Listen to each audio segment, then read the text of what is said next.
Vamos a escuchar a Marcos García Mouronte, ya que vamos muy bien de tiempo, y vamos a adelantar un poco a la gente de la tarde para ir ganando tiempo. Adelante, Marcos. Buenas tardes. Les presento un instante, en una isla rodeada de tierra. Unas viejas cocheras de 4 caminos entre Palaciegas y Otamendiosas, en las que se ha producido la colisión entre dos ciudades, la superficial y la de los cautivos. Discontinuidades, multiplicidades u obsolescencias. Hubo un instante en el que esas tensiones cristalizaron y la memoria de una ciudad perdida reapareció. Réplicas en cautividad que adquirían la forma física de lo de arriba, pero que funcionaban para los de abajo. Era el kilómetro cero de una ciudad paralela, que solamente era visible para los que no podían ver. Esos que han cambiado la luz del sol por un fluorescente y la M30 por la línea 6. Cautivos que reducen su relación con la ciudad tradicional a una serie de contactos puntuales.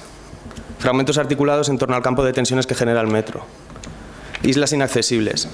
Si Chamberí es un cadáver, entonces el metro es exquisito. Sumersiones que hacen de la experiencia de la ciudad un continuo de abatimiento sobre las líneas del metro.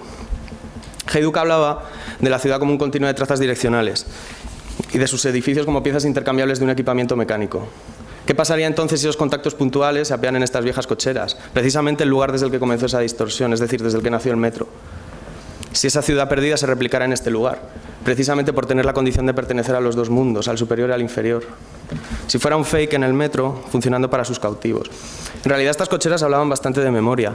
Incluso podríamos decir que sus pavimentos eran la construcción física de esa memoria. Una continua superposición durante más de 100 años, sin ningún criterio de ordenación más que el del parcheado. El asfalto había perdido su negritud, los áridos del hormigón sobresalían. No habría plano capaz de replicar aquello. Así que ¿por qué no continuar con esa inercia y añadir un último parche? Que jugara al despiste con el trazado de las viejas vías y los nuevos edificios, y que estableciera una nueva organización espacial, o ir incluso un poco más allá, y que esos pavimentos se movieran, y el paso del tiempo fuera visible. La sombra de Palacios es alargada. Sus aparejos neomudéjares convertidos en unas pantallas acústicas que acompañan a las vías y que construyen la sección de calle de estos cautivos, replicando motivos presentes en las cocheras, porque como los pavimentos, los muros eran también una superposición histórica y esas pantallas acústicas eran su réplica. En definitiva, las cocheras no eran más que un enorme catálogo de especies, entre los que era muy difícil distinguir entre el género Palacios u Otamendi, por no hablar de la subespecie Miguel o Joaquín. Robert Smithson se lo hubiera pasado genial por aquí, caminando entre estos dinosaurios que aparecieron, se superpusieron y finalmente terminaron esfumándose. Podría parecer el lugar ideal para ser el kilómetro cero de esa red cautiva de tiempos rápidos, la que convierte por un instante al vagón en una filarmónica o al andén en un centro comercial, pero es que ya lo había sido. Lo que pasa es que en este proceso ese kilómetro cero se estaba esfumando y con él sus leyes. Ese era el lugar en el que moría el parcelario, ahí yacía Castro, pero es que desaparecía todo, desaparecían los muros, las cubiertas, los postes, como en una especie de inestabilidad permanente. ¿Por qué no pensar entonces en congelar esa inestabilidad y en cristalizarla en una de las estructuras de los nuevos edificios, esas vigas en el aire, estudiando los equilibrios de momentos en el lugar, el de los postes, el de las catenarias, con esos contrapesos, los ritmos, las maneras de estabilizar el conjunto, pero también las maneras de desestabilizarlo? A 4 apoyos siempre le sobra uno. ¿Cómo colocar los otros 3? Uno dentro y 2 fuera. Para llegar a esas vigas Prat en el aire. Con otras que recordaban a las viejas grúas. Anclado y apoyado. Pero también suspendido y postesado para terminar de equilibrar el conjunto. Recibiendo la mayor parte de los esfuerzos y convirtiendo al resto en unas placas de corte por control numérico conectadas por líneas. Llegando así a una sección mentirosa que estaba en el aire, solamente conectada al suelo por un tensor en su corte transversal. Definiendo todos sus elementos. Y en definitiva recuperando una imagen perdida. Y es que de eso iba esta isla. Era un catálogo de un Madrid recuperado, la calle por el andén o los hitos por la señaléctica. Construcciones físicas de experiencias perdidas, un elenco de sistemas espaciales y funciones simbólicas. Por ejemplo, el puente por el túnel, poder ver desde arriba o simplemente poder ver. Estar techado y no enterrado, o incluso estar a la vez dentro y fuera. Salir de la oscuridad y abrumarse ante la enormidad de los nuevos edificios. Cobijarse bajo una marquesina o redescubrir interiores sorprendentes. En definitiva, un espacio en el que poder disfrutar de experiencias perdidas. Ausencias simbólicas, pero también ausencias funcionales. Cómo volver a convertir esas viejas cocheras en un nodo importante para el metro. Pensando que ya no es solamente un sistema de transporte, sino que es además un sistema sociocultural y comercial. Con toda una serie de programas articulados entre sí. Los trenes, llegando a estas viejas cocheras. a una plataforma logística que utilizaría la red de las Horas Valle para distribuir mercancías, a otro espacio para el control del tráfico y la gestión de flujos generados en la red, con todos esos datos, un espacio donde poder reunirse y disfrutar de su cultura o incluso donde poder generarla, o los trenes llegando a esos espacios estanciales y de ocio al final. En definitiva, todo esto no dejaba de ser la postproducción de una realidad latente, llegar y encontrarse con palacios, replicar sus motivos en las nuevas fachadas y cobijarse bajo esa marquesina, sí, como esa marquesina que estaba en la red de San Luis y que ahora yace abandonada en una rotonda de Tui, que hacía de transición entre el tren y la Gran Vía. O convertir ese viejo muro en un cenotafio a Castro, el lugar donde moría el ensanche, un mirador desde el que los cautivos puedan contemplar un parcelario que ya no recorren. Replicando sus motivos en las nuevas fachadas, descubriendo interiores cambiantes y entre muros como en las viejas cocheras en ese espacio para el ocio, o simplemente pasear. Pasear por esta isla a la que solo se llegaba en tren. Por eso era una isla rodeada de tierra. Y por eso solamente era visible para quienes no podían ver. Volviendo a Smithson, y espero no trabarme, decía que los edificios no caen en ruinas después de haberse construido, sino que alcanzan el estado de ruina antes de construirse. Por eso ese instante trabajaba con la memoria perdida de unos cautivos enterrados en el kilómetro cero de su ciudad paralela. Muchas gracias.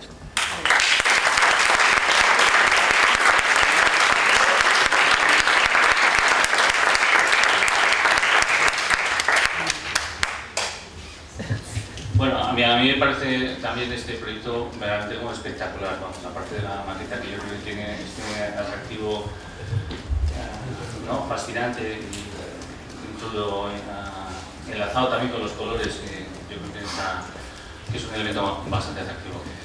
Me parece que todo el discurso es muy... Es que la palabra a lo mejor no está bien vista ahora, pero es que es muy bello, es que es una, ¿sabes? Como una narración, es como una reflexión, es como una, no sé, como una literatura, pero en el fondo luego tiene ciertas condiciones que lo hacen también atractivo. Y en realidad, aunque parezca que es distinto, es decir, del anterior, me parece que tiene una cosa similar, que es todo lo que aquí está en realidad construyendo el espacio o definiendo la arquitectura, no la está haciendo los programas, lo está haciendo otras cosas, es decir, lo está haciendo o la memoria que tú has reconstruido, la memoria de las obras que están ahí pasando, la lectura que uno hace como de una, ¿sabes?, de la historia. Pero el resultado final es también una infraestructura que en unos casos tiene una condición de regularidad y en otros casos tiene una condición como de los fragmentos que han quedado de la explosión de la memoria que nosotros tenemos de todos los lugares del Estado.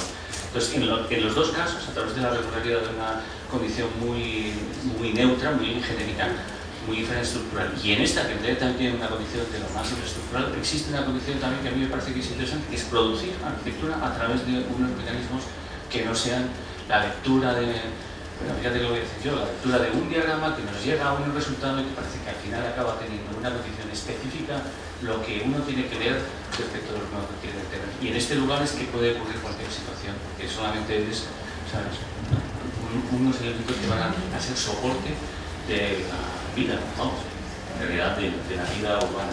Eso que yo creo que tiene como valor, como arquitectura, lo que hacemos, ¿no? Bueno, a mí me parece impresionante, efectivamente impresionante, Marcos. Y me gusta mucho además estar aquí casualmente, ¿no? Dice, bueno, Marcos, sí, porque como, yo creo que has pasado como por todas las unidades y tal y cual, ¿no? Y resulta que estamos aquí en tu PFC y yo me pregunto, ¿un PFC qué tiene que ser? ¿Tendría que ser esto? Es decir, Marcos como esponja que recoge todo lo que pasa por la escuela, ¿no? Esta cosa de cautivos, emergentes, islas, catálogos, estructuras serias, a una estructura de cuatro puntos siempre sobra uno, ¿no? Está muy bien eso. O sea, un PFC es una esponja, por supuesto una infraestructura, pero es una esponja. Pero a mí me parece que esto PFC, y me gusta mucho irnos a comer con este último, ¿eh? Me parece que está muy bien. Un segundín, que si me preguntáis, dejadme un segundo.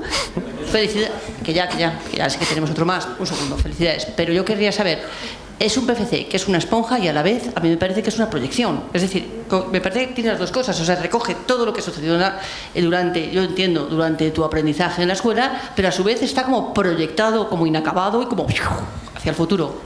Muchas felicidades. Gracias. Bueno, si era por darle la réplica a Almudena, que parecemos tipicol. Pero sí, no, simplemente me alegraba de haber visto este proyecto después del de Marcos. Y como a estas alturas ya casi puede uno permitirse ser pedante, pues diría que son un proyecto maduro y un proyecto juvenil. El de Marcos es un proyecto juvenil en el sentido que diría Alain. Es decir, se es joven cuando todavía uno cree que puede serlo todo. Puedo ser poeta y autómata y puedo ser Joaquín Sabina y puede ser un constructor de ciudades y todo lo puedo ser, ¿no? El de Marcos era más bien maduro, es decir, cuando ya uno se da cuenta, ya no estoy en la edad en que todavía me parecía que lo podía ser todo. Y ver los dos juntos ha sido estupendo. Vale. Muchas gracias.